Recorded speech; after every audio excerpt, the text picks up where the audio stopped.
জনাব আশরাফ কায়সার বলছিলেন জামাতে ইসলামের উত্থানকে তিনি অনেকেই একটি ভয়ঙ্কর ব্যাপার হিসেবে দেখছেন। আপনি কি সেটার সাথে একমত কিনা, নাকি এই ব্যাপারটিকে আপনি এক ধরনের ইসলামোফোবিয়া হিসেবে দেখেন? 2 নাম্বার হচ্ছে যে ধর্মকে কি শুধু জামাতই ব্যবহার করছে, নাকি জামাত তো ধর্মভিত্তিক দল, সে তো ধর্মকে ব্যবহার করবেই, কিন্তু বিএনপি আর আওয়ামী লীগও কি ধর্মকে ব্যবহারের ক্ষেত্রে খুব বেশি পিছিয়ে আছে জামাতের চেয়ে? না, সবসময় করেছে, সব দলই করেছে। বাংলাদেশের সংবিধানকে তো ধর্মভিত্তিক রূপ বিএনপির আমলেই দেওয়া হয়েছে। ফলে আমি প্রথমে বলতে চাই যে জামাত যে হিন্দু ধর্মাবলম্বীদেরও প্রার্থী করেছে, এটা একটা নির্বাচনী কৌশল। এটা তার পূর্বতন আদর্শিক অবস্থানের সাথে মেলে না। আপনি জানেন যে যুদ্ধ এবং প্রেমে সব কিছুই ন্যায্য, সব কিছুই করা যায়। জামাত কিন্তু একটা বিশেষ ধর্মকে, ইসলাম ধর্মকে রাষ্ট্র ধর্ম করার আন্দোলনে ছিল, অন্যতম দাবিদার ছিল।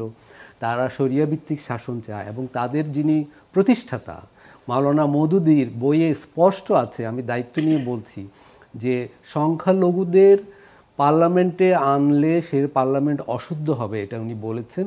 সংখ্যালঘু কাউকে প্রধানমন্ত্রী করা, মন্ত্রিসভায় রাখা, প্রতিরক্ষা কাজে রাখা উনি নিষেধ করেছেন। এই বিষয়ে ওনার স্পষ্ট বক্তব্য রয়েছে। তো জামাত নিশ্চয়ই সেই আদর্শই অনুসরণ করে। তাহলে তারা হিন্দু ধর্মাবলম্বীদের নিয়োগ দিচ্ছে কেন? এটা নির্বাচনী কৌশল, ভোটের কৌশল হিসেবে নিয়োগ দিচ্ছে। এটা নিশ্চিতভাবে তার আদর্শিক পজিশন নয়, এই ব্যাপারে নিশ্চিত থাকা যায়। দ্বিতীয়ত, আপনি যেটা বললেন যে জামাতের যে উত্থান, আসলে শুধু জামাতের নয়, ডানপন্থী রাজনীতিরই একটা উত্থান ঘটছে। এই উত্থান কিন্তু একটা বাস্তবতা। এটা খারাপ ভালো চোখ দিয়ে দেখলে আমরা এর উত্তর পাবো না। এবং এই বাস্তবতা তৈরি হয়েছে বাংলাদেশে আওয়ামী লীগ, বিএনপি সহ মানে অধর্মীয় বা যারা ধর্মের রাজনীতি করেনি, ধর্ম নিয়ে রাজনীতি করেনি, মানে প্রকাশ্যে বলেছে, তাদের ব্যর্থতার কারণে, গণতান্ত্রিক শাসনের ব্যর্থতার কারণে।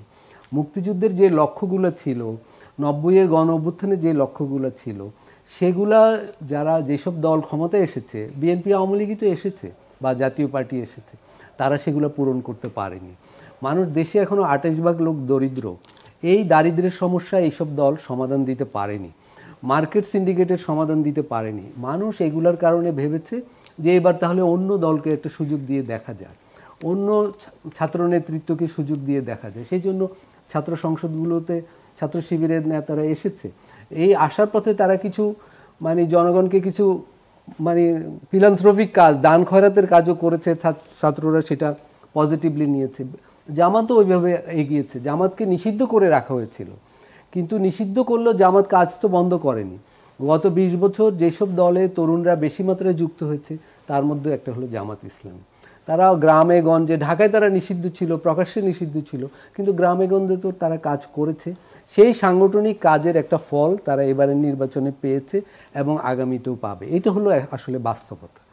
তো এই বাস্তবতা বাংলাদেশের জন্য ভালো না খারাপ সেটা অন্য আলোচনার বিষয়, এবং অবশ্যই এটা একটা জটিল অবস্থা তৈরি করবে। আমরা একটা ফেইল্ড স্টেটও হয়ে যেতে পারি এবং ভূ রাজনীতিতে বাংলাদেশ ঝামেলায়ও পড়তে পারে, সেই সংখ্যাগুলো কিন্তু আছে। কিন্তু মাঠ পর্যায়ের বাস্তবতা হলো জামাতের ভোট বেড়েছে, তাদের ক্ষমতা বেড়েছে এবং তাদের প্রভাব বেড়েছে। তারা বাংলাদেশের কেন্দ্রীয় প্রশাসনকেও প্রভাবিত করতে পারে, এবং বিএনপি যেটা মনে করছে তার চেয়েও অনেক বড় চ্যালেঞ্জ তারা নির্বাচনে বিএনপির জন্য তৈরি করবে। জি।